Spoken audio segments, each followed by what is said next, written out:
আজ আমরা চলেছি গুজরাটের গির ন্যাশনাল পার্কে, ভারতে একমাত্র যেখানে এশিয়াটিক লায়ন দেখতে পাওয়া যায়।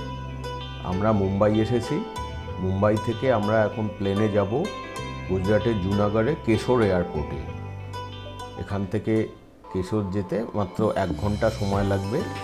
মুম্বাই থেকে কেশর এয়ারপোর্টে যাওয়ার এই একটা মাত্র ফ্লাইট, তাও আবার সপ্তাহে 3 দিন চলে। কেশর এয়ারপোর্ট খুবই ছোট। এখানে এয়ারক্রাফট থেকে নেমে টার্মিনাল বিল্ডিংয়ে যাওয়ার জন্য হেঁটেই যেতে হয়। এবং আমরা হেঁটে টার্মিনালে এলাম, আর জিনিসপত্রগুলো এলো। এখানে জিনিস দেওয়া সিস্টেমটা অদ্ভুত। এইরকম ছোট একটা রুম টার্মিনাল বিল্ডিংটা। অ্যারাইভাল টার্মিনালে এইরকম একটা গর্ত রয়েছে, সেখান দিয়ে লাগেজগুলো পাস করিয়ে দেওয়া হয়। কোনো কনভেয়ার বেল্টের ব্যাপার নেই।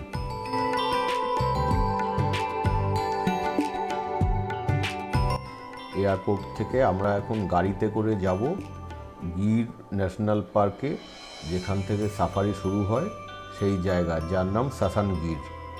এখান থেকে সাসানগিরের দূরত্ব মোটামুটি 60 কিলোমিটার। 1 ঘন্টা 20 থেকে 1 ঘন্টা 30 মিনিট সময় লাগবে। আমরা এখানে হোটেলে চলে এসেছি। হোটেলের নাম হোটেল এ স্টার। আমরা এখানেই 3 দিন থাকবো। হোটেল এ স্টার থেকে সামান্য কিছুটা হেঁটে আমরা এলাম সিন সদন। এই সিন সদন এটাই হলো এখানকার tourist reception centre plus ticket counter ইত্যাদি। এ সম্বন্ধে ডিটেলস বলছি। গির ন্যাশনাল পার্কে 2 রকম সাফারি হয়। একটা হলো জঙ্গলের ভেতরে সাফারি, আর একটা দেওয়ালিয়া পার্ক বলে জঙ্গলের একটা আলাদা পার্ট আছে, তাতে সাফারি। সিং সদনে সাফারি টিকিট কাউন্টার ছাড়াও ভেতরে অনেক অ্যাকোমোডেশন রয়েছে। এই অ্যাকোমোডেশনগুলোর কোনো অ্যাডভান্স বা অনলাইন বুকিং হয় না। এখানে স্পট বুকিং করতে হয়, যদি রুম অ্যাভেলেবল থাকে বুকিং করতে হয়। জঙ্গলের সাফারি দিনে 3 বার হয়, সকাল 6:30, 9:30 আর দুপুর 3টে থেকে। প্রত্যেক সাফারি 3 ঘন্টা করে ডিউরেশন। গ্রীষ্মকাল শীতকাল অনুযায়ী টাইম একটু অ্যাডজাস্ট করা হয়, আগে পেছনে হয়। আমরা সিং সদনের ভেতরটা ঘুরে দেখছি। এখানে একটা গাছ দেখতে পেলাম, যেটা ভারতের আগের রাষ্ট্রপতি নিজের হাতে এখানে লাগিয়েছিলেন। সিং সদনের বাইরে বেশ কিছু সুভেনির শপ, বেশ কিছু রেস্টুরেন্ট আর কিছু দোকানে এখানকার বিখ্যাত আইটেম, এটা হলো কেশর আম। তার পাল্প বিক্রি হয়, আর বিক্রি হয় আখের গুড়। এটাও এখানকার একটা বিখ্যাত আইটেম।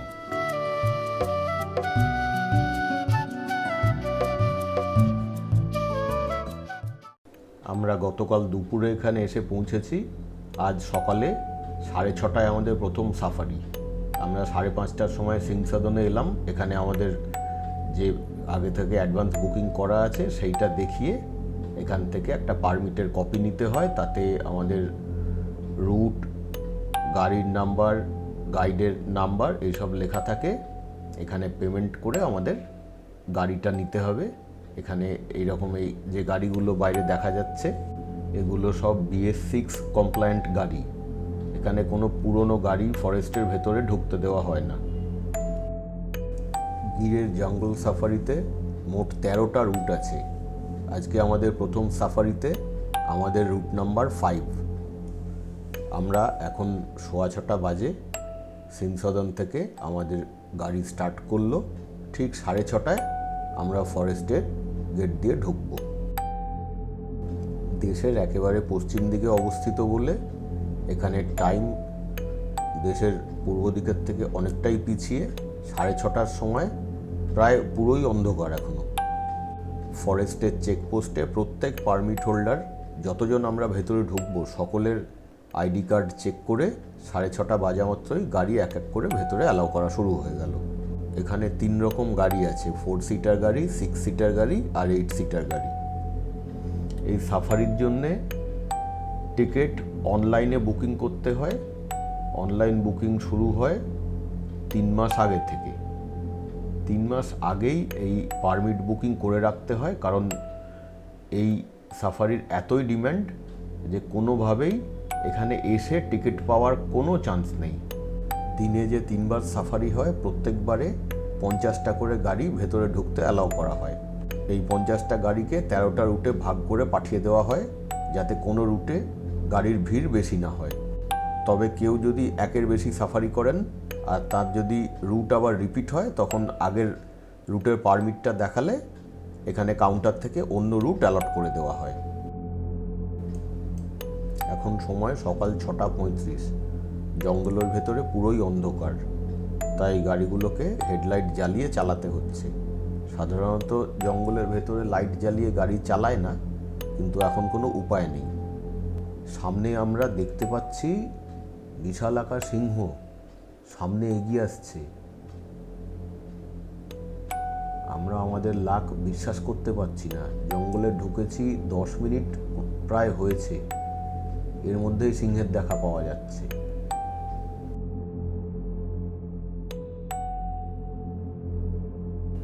এ তো সোজা আমাদের গাড়ির দিকেই এগিয়ে আসছে।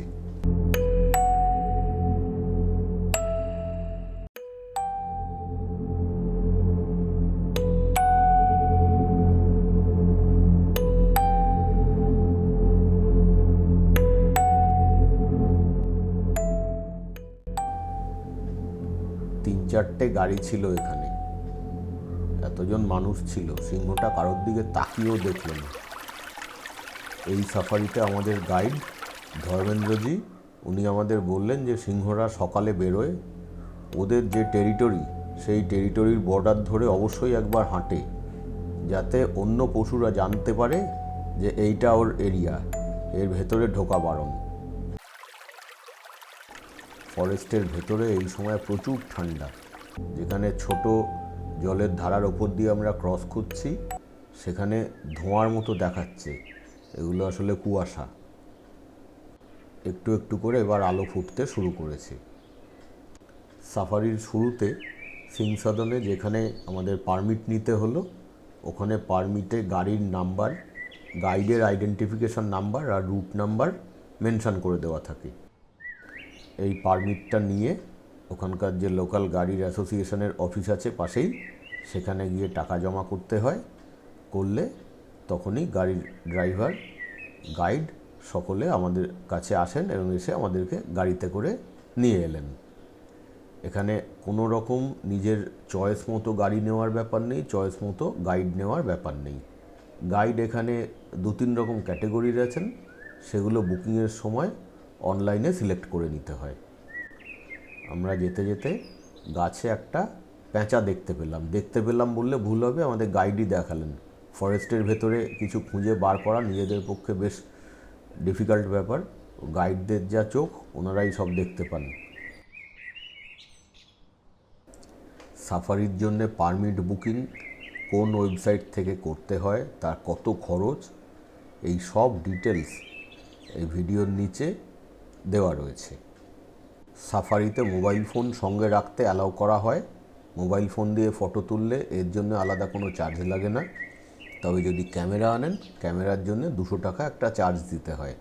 তবে ফরেস্টের মধ্যে ফটো তোলার জন্য ক্যামেরা নিয়ে আসাই ভালো। এইগুলো মেল স্পটেড ডিয়ার, এদের শিং বছরে একবার করে ঝরে যায়। আর এর আগের যে ডিয়ারগুলো দেখলাম ওইগুলো ফিমেল, ওদের শিং থাকে না।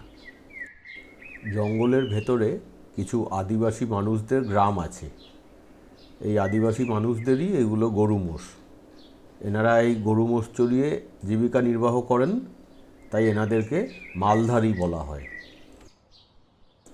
এইটা নীলগাই, নধর চেহারার জন্তু, মাংস ভালো পাওয়া যায় এদের থেকে, তাই জন্য সিংহের মেন খাদ্য এরাই।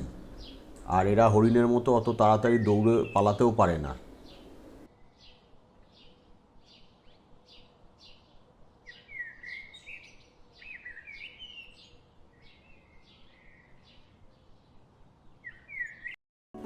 রাস্তা দিয়ে চলতে চলতে এক জায়গায় আমরা সিংহের পায়ের ছাপ, পাগমার্ক দেখতে পেলাম। পাগমার্ক ধরে আমরা কিছুটা এগিয়ে চললাম, কিন্তু সিংহের দেখা আর পাওয়া গেল না। আমাদের এই সকালের সাফারি এইখানেই শেষ হলো, আমরা ফরেস্ট থেকে বেরিয়ে এলাম। এখন দুপুর 3টে। আজকে আমরা আমাদের দ্বিতীয় সাফারিতে ঢুকছি। এখন আমাদের রুট নাম্বার পেয়েছি 1। এখানে যে 13টা রুট আছে তার মধ্যে রুট নাম্বার 1 আর রুট নাম্বার 3 এই দুটো লংগেস্ট রুট। দুটো রুট একটা আরেকটার অপোজিট ডাইরেকশানে চলে।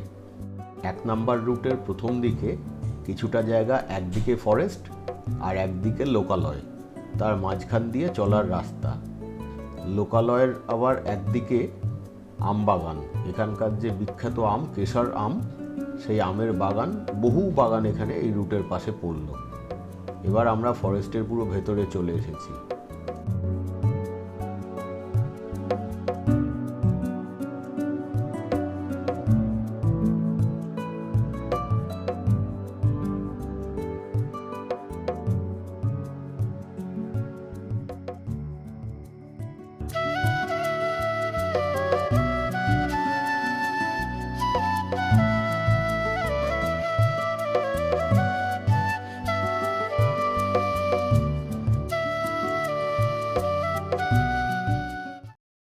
জলের ধারে সিংহের পাকবাঁধ দেখা গেল, আশেপাশে কোথাও সিংহ নিশ্চয়ই আছে।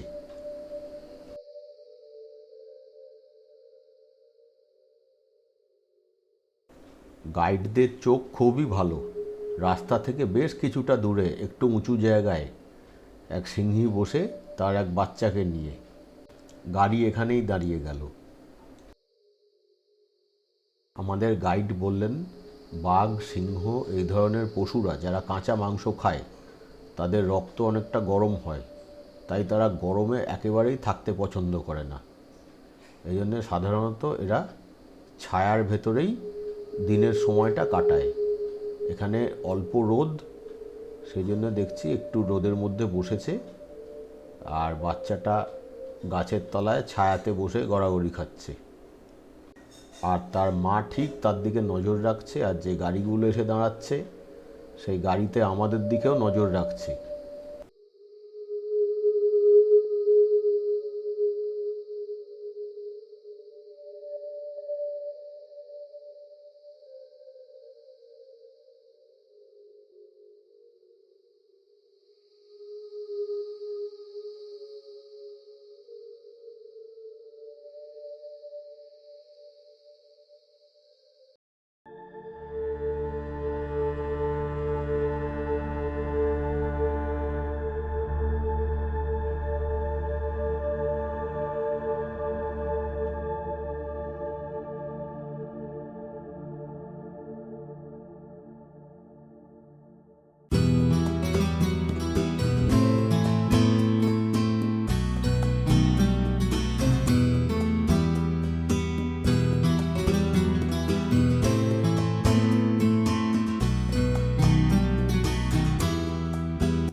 গাইড বললেন বাচ্চাটার বয়স 2 মাসের মতো হবে।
এই জায়গাটায় খুব বেশি গাড়ির ভিড় না হওয়ায় আমরা এখানে দাঁড়িয়ে প্রায় 15 মিনিট মতো সময় কাটালাম। তবে ফরেস্টের নিয়ম অনুযায়ী বেশিক্ষণ এক জায়গায় দাঁড়ানো যায় না, তাই আমাদের গাড়ি আবার সামনে এগিয়ে চলল। এইগুলো জঙ্গলের বেজি বা মঙ্গুস।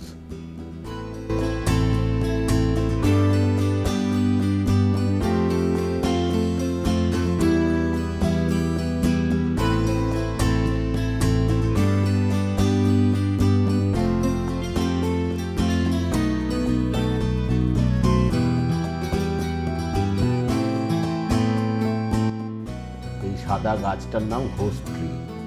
বছরে কয়েকটা সময় এদের কালার চেঞ্জ হয়। গির ফরেস্টের ভেতর দিয়ে বয়ে চলেছে হিরণ নদী। হিরণ নদীর ওপরে এইটা একটা ড্যাম।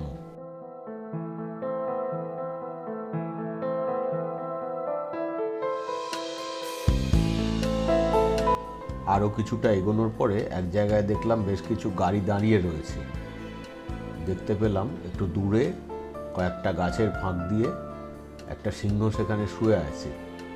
শুনলাম যে সিংহটা নাকি অনেকক্ষণ থেকেই শুয়ে আছে, উঠছে আর না।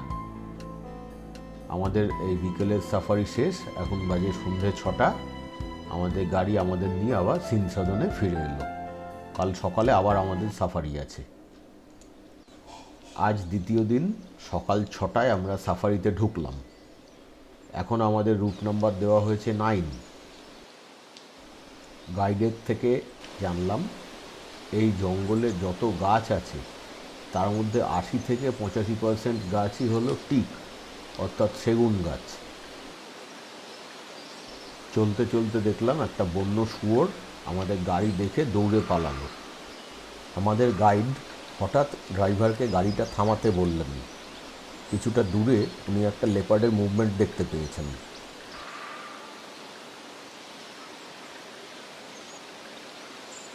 গাড়ি চলার রাস্তা থেকে অনেকটা দূরে লেপার্ডটা যাচ্ছে, গাছের ফাঁক দিয়ে, পাতার ফাঁক দিয়ে। অস্পষ্টভাবে হলেও আমরা মাঝে মাঝে দেখতে পাচ্ছি।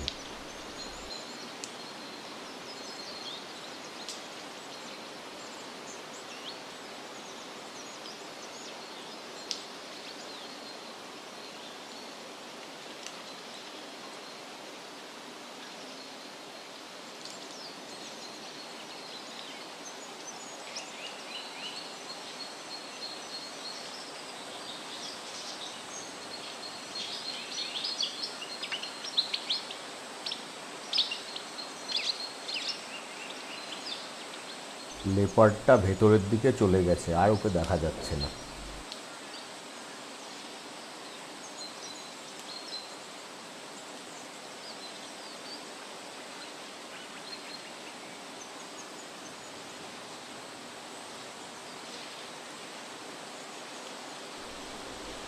জঙ্গলে পড়ে যাওয়া গাছের ডাল কেটে এক জায়গায় জমিয়ে এই যে জিনিসটা তৈরি করা হয়, এটার নাম ব্রাশ উড। এটা বসানো হয় যাতে জলে মাটি ধুয়ে না চলে যেতে পারে। অনেক গাড়ি এক জায়গায় দাঁড়িয়ে গেছে, এর মানেই এখানে কোনো জন্তু রয়েছে, হয়তো সিংহ রয়েছে, তাও হতে পারে। হ্যাঁ, দূরে একটা সিংহী বসে আছে।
এখানে জলের মধ্যে একটা কুমির ডুবে বসে আছে।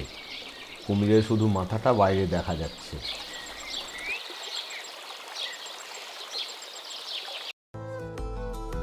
গাছে একটা পেঁচা বসে আছে।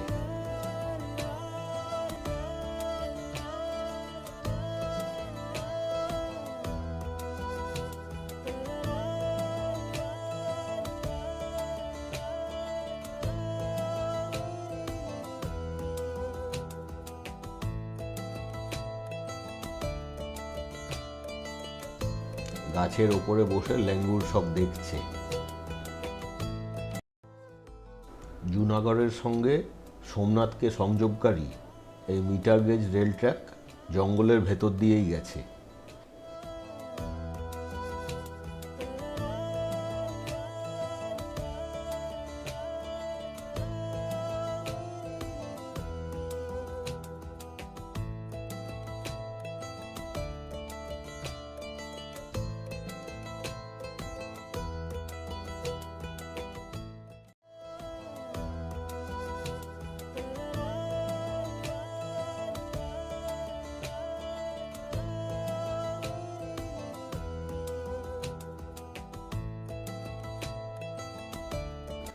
আমাদের আজ সকালের এবং আমাদের তৃতীয় সাফারি শেষ। আমরা সাফারি সেরে বেরিয়ে এলাম। বেরিয়ে এসেই আমরা চললাম দেভালিয়া সাফারি পার্কে। দেভালিয়া সাফারি পার্ক গির ফরেস্টেরই একটা অংশ। এখানে ঢোকার জন্যে আলাদা করে টিকিট পাওয়া যায়, সেটা অনলাইন বুকিং করা যায়। আর যদি টিকিট অ্যাভেলেবল থাকে তাহলে অফলাইন বুকিংও করা যায়। এই সাফারি পার্কটা যেহেতু একটা ছোট অংশ, এখানে যে জীবজন্তুগুলো থাকে এগুলো একটু অ্যাগ্রেসিভ নেচারের হয়। সেই কারণে এখানে যে সাফারি গাড়ি আসে, এই সাফারি গাড়ি কিন্তু গিরের অন্য সাফারি গাড়ির মতো খোলা নয়। এগুলো খাঁচা দিয়ে ঘেরা, যাতে কোনো জীবজন্তু অ্যাটাক করলেও কোনো ক্ষতি না করতে পারে। এখানে বেশ কিছু শকুন বসে আছে। আমরা সাফারি পার্কের 3 নম্বর রুটে এসেছি। এখানে 3টে রুট। দূর থেকে দেখা যাচ্ছে একটা সিংহী বসে আছে।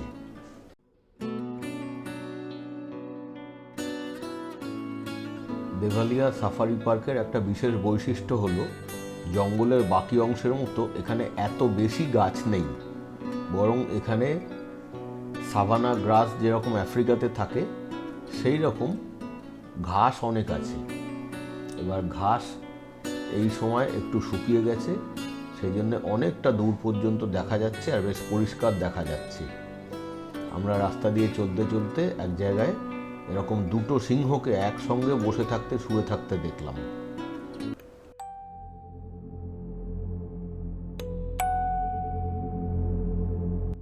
যে সিংহীটাকে দেখছিলাম সে উঠে দাঁড়িয়ে খুব মনোযোগ দিয়ে কিছু একটা দেখছে।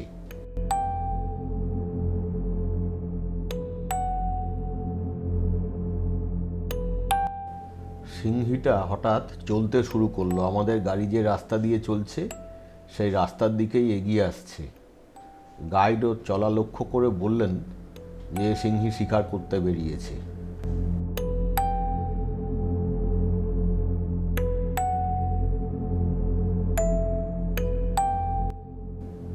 সিংহ মোটেই নড়াচড়া করলো না। সে বসে বসে দেখছে সিংহী কি করছে।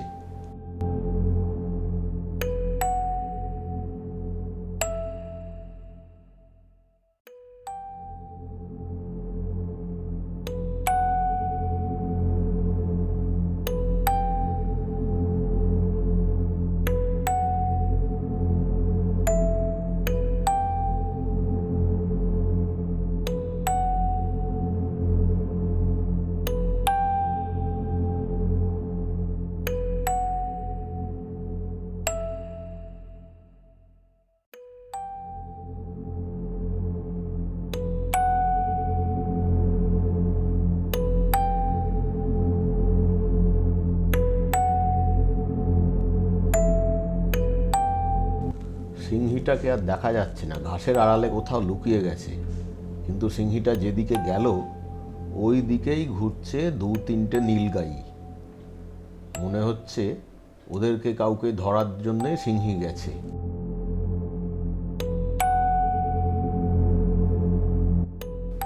হঠাৎ একটা বিপদ বুঝে নীলগাইগুলো যে যার মতো যেদিকে পারল দৌড়ে পালালো। সিংহীটাকে কিন্তু আমরা এখনো আর দেখতে পাচ্ছি না।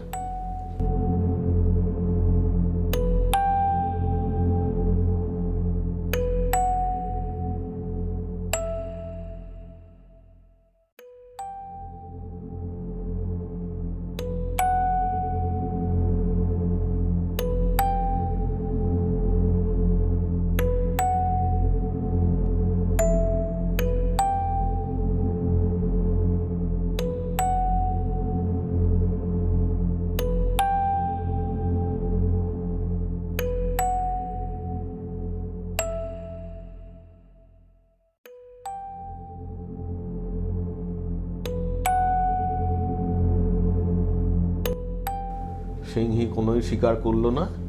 সে আবার ফিরে এলো, এসে সিংহদের মাঝে বসে পড়ল।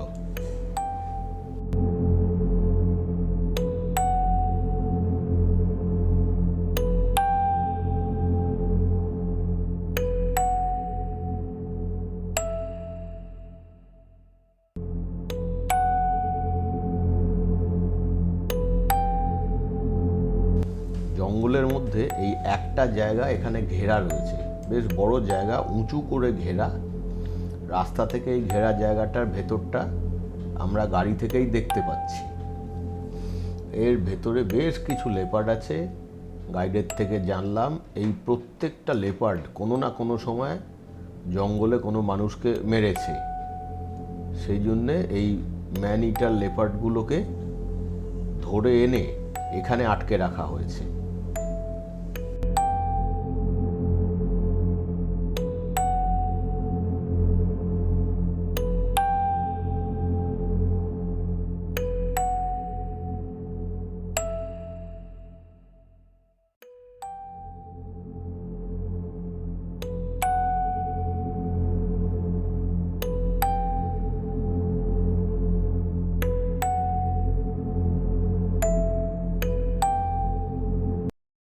দেভালিয়া পার্ক থেকে ফিরে হোটেলে স্নান করে সিংসদনের কাছেই খাওয়া সেরে আমরা চলে এলাম আজকের দুপুরের সাফারিতে। 3টে থেকে আমাদের সাফারি শুরু হলো। এখন আমাদের আবার পুরনো একটা রুটই পড়েছিল। আমরা আগের পারমিটগুলো দেখানোয় রুট চেঞ্জ করে আমাদের 2 নম্বর রুট দেওয়া হয়েছে। গাছে আগে একরকম পেঁচা দেখেছিলাম, আর এবার গাছের কোঠরের মধ্যে আর একটা পেঁচা বসে আছে।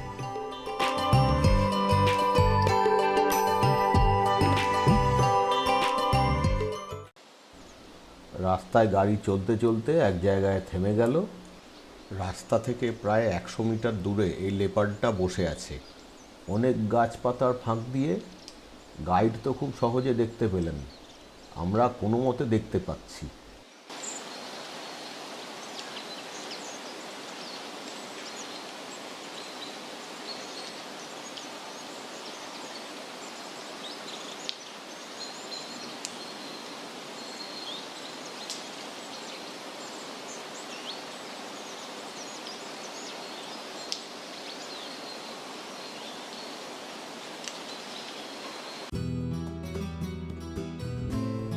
আরও বেশ কিছুটা চলার পরে এক জায়গায় জলের ধারে এরকম কুমির শুয়ে রয়েছে।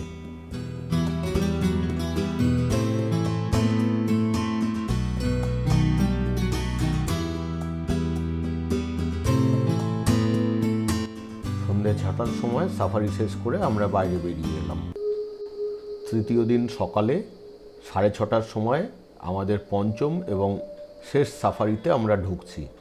এবারেও আগেরই একটা রুট পেয়েছিলাম আমরা, যাই হোক আমাদের রুট চেঞ্জ করে আমাদের 5 নম্বর রুট দেওয়া হয়েছে। এই সাফারিতে আমাদের যিনি গাইড তার নাম পুঞ্জা মালধারী। উনি বললেন উনি মালধারী কমিউনিটির মানুষ এবং উনি জঙ্গলের ভেতরেই থাকেন। পথে চলতে চলতে সিংহের পাগমার্ক দেখতে পেলাম। 3 ঘন্টার এই সাফারিতে প্রত্যেক রুটেই বেশ ভালো পরিষ্কার ওয়াশরুমের ব্যবস্থা রয়েছে।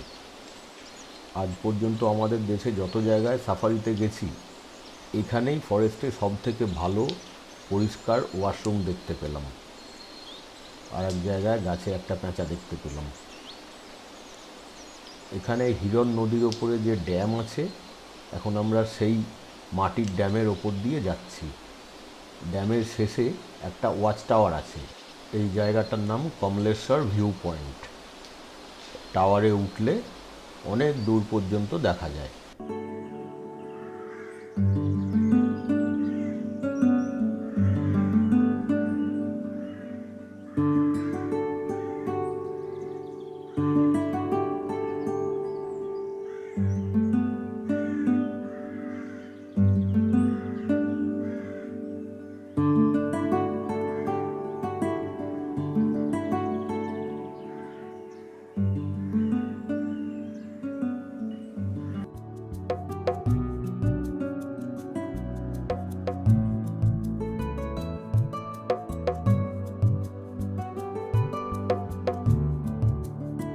গির ফরেস্টে সাফারির স্টার্টিং পয়েন্টে আর মাঝে যেখানে ওয়াশরুমের ব্যবস্থা আছে সেই জায়গায় গাড়ি থেকে নামার এবং ওঠার জন্যে এই রকম সিঁড়ি দেওয়া প্ল্যাটফর্মের ব্যবস্থা আছে, যাতে বয়স্ক মানুষরাও সহজে উঠতে নামতে পারেন।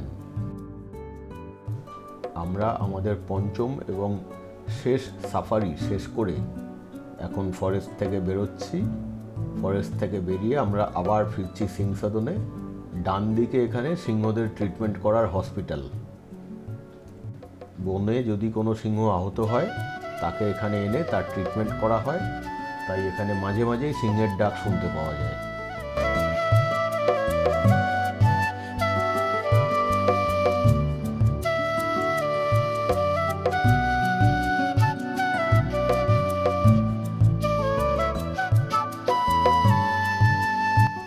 গির থেকে এবার আমাদের চলে যাওয়ার পালা। তার আগে একবার শেষবারের মতো আমরা সিংসদন ঘুরে দেখলাম। এখান থেকে বেরিয়ে আমরা এরপর যাব বিখ্যাত সোমনাথ মন্দিরে। সোমনাথ মন্দির যেতে এখান থেকে গাড়িতে 1 ঘন্টা মতো সময় লাগবে।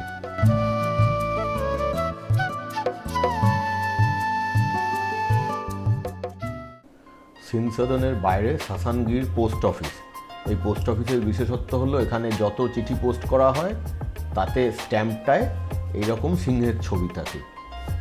আমরা গির ছেড়ে বেরিয়ে পড়লাম সোমনাথ মন্দিরের পথে।